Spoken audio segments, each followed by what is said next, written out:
Hi, your mommy chef. Today pala gumawa ako ng homemade pizza, guys. Kasi nag-request na naman ng aking bunso. So may nabilang nga akong yeast dito sa Shopee. Lagay ko na lang sa comment section. So madali lang to, guys. Basta may flour ka. Ito flour, may yeast, salt, sugar,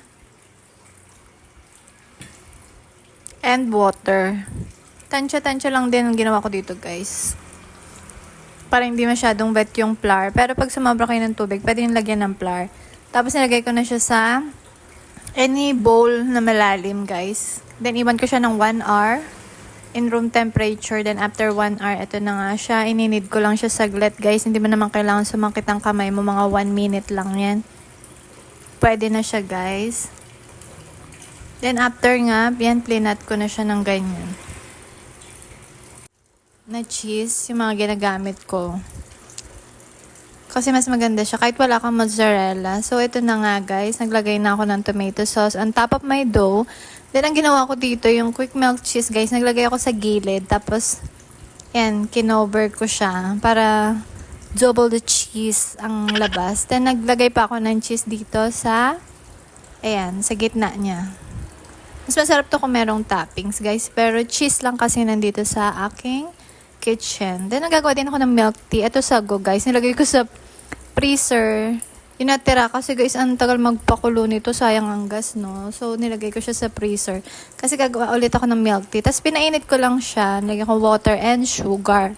Para mas matamis yung sago. Mas gusto ko tong white sago.